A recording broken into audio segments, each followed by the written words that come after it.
What is up, everyone? It is Diecastbuffet here again. Guys, it is time for another Advent Calendar Diecast review. And this is the time of the video where I'm going to give y'all a spoiler alert, a heads up. If you don't want to see any of the Advent Calendar stuff or hear anything about it, now's your time to safely click off the video and go check out another one of my videos. I got like 1,500 diecast reviews, so if you're looking for something to watch maybe on your lunch break or whatever, I got plenty of content.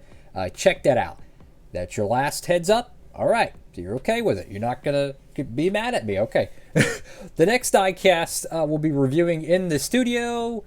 Bam! Austin Cindric 2023 Snap-on Makers Fixers Ford Mustang. No, I don't come up with the names for these cars, but we're just going to go with it. This is probably the most out of left field diecast I have seen in quite some time.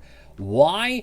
We haven't gotten a Snap-on 1/64 scale car. If my memory is correct, which sometimes it's not, let's just be honest, this is the first time since maybe like 2004, 2005, maybe 2006. I mean, I'm not even kidding. It's been that long, possibly, since we've gotten a freaking Snap-on 1/64.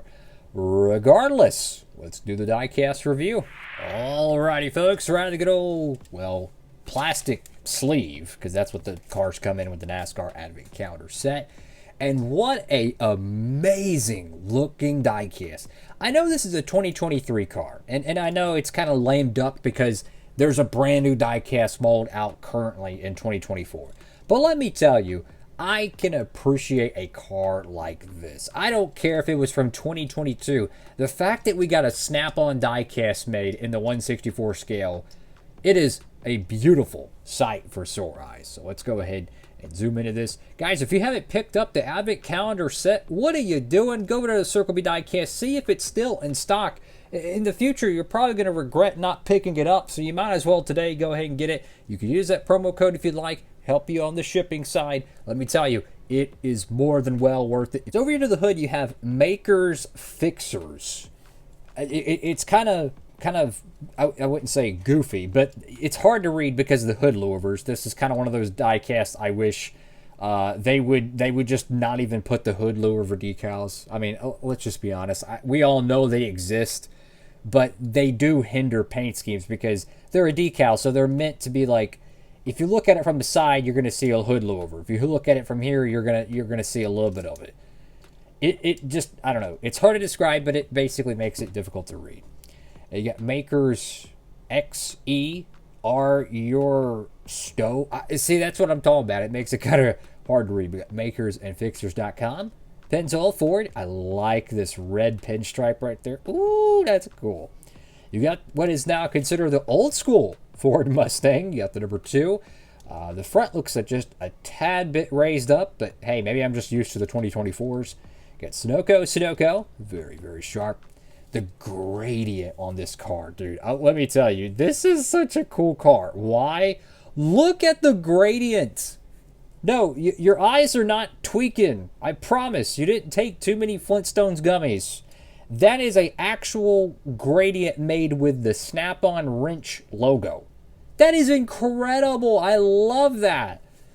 What a cool pattern. That reminds me of Mark Martin's Valvoline car from like 1998 or 1999, where it had like the blue and the white, and then there was like a 6,000 little Valvoline V decals. That was so cool. Get Austin Cindric right there. I still don't know what the Biff logo that is. It looks like cappuccino.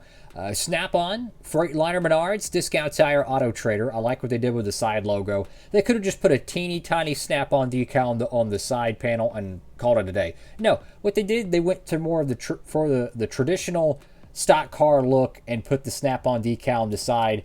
And I don't know about you guys, but the white number 2 with the thin red outlining, ooh, we're talking Rusty Wallace. We're talking Kurt Busch, Brad Keselowski. That right there is one of the most iconic numbers in all of motorsports. The white 2 with the thin red outlining. Oh, love that. Goodyear Cup Series, NASCAR 75th decal. You got your V-Post decal there. Go to the back end of the diecast. You got Share Your Stories, makersandfixers.com. Got number 2. your fake exhausts, because why wouldn't you want 6 exhaust ports, 1 on each side and 4 in the caboose? Now, one thing I just noticed, the spoiler is painted red. I didn't realize that at first. That is really nice. Go to the right side of the diecast. Oh, man, that gradient just looks so cool. Black and red, the metallic wheels. Whoo, man, I'm telling you. This is a sleeper diecast. I know it's 2023. I know it's not trendy. It's not buzzworthy. It's, you know, it's almost 2025 at the time of this video. But let me tell you guys, this car, don't sleep on it, man. It is a beautiful piece. And if you're one of those collectors that are like, well, it's in the Authentics line, I don't collect that, you can easily swap out the interior and install just a normal Gold Series you know, interior to it. You could have your window prints and all that good jazz. Congratulations, now you have a normal Austin Cindric diecast that looks like it just came out of the Gold Series box. Don't sleep on it, fellas. Got the number 2 right there. Snap on. Notice the outlining is different from the door panel one to the roof because the gradient is mostly black behind the door panel, and on the top of the car it's mostly red. That's a nice touch. Snap on, and then the deck lid, it's on vacation, so they had to assign some PTO for that. That's besides the point. Guys, this is a great looking diecast, and I gotta be honest with you, when I first saw it in the set, I'm like, okay, it's cool, it looks good. But really doing a diecast review on it, I see how beautiful this paint scheme really is and why it is one of the best cars in this set. That snap-on gradient is just like one of the coolest liveries out there, man. It really is. I tell you, I love this paint scheme.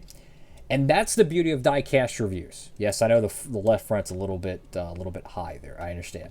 It looks a lot higher than it really is because black fender, black tire, but it actually is a little bit raised up. You can see the chassis right here. So, again, that's something I could fix really easily. I know how to fix that. But anyways, this car, man, this is why diecast reviews, I think, are so important, because you get a second look at a car. You see initially, you see it on Instagram, you see it on Reddit, you see it on whatever, and you're like, okay, face value, that's the car.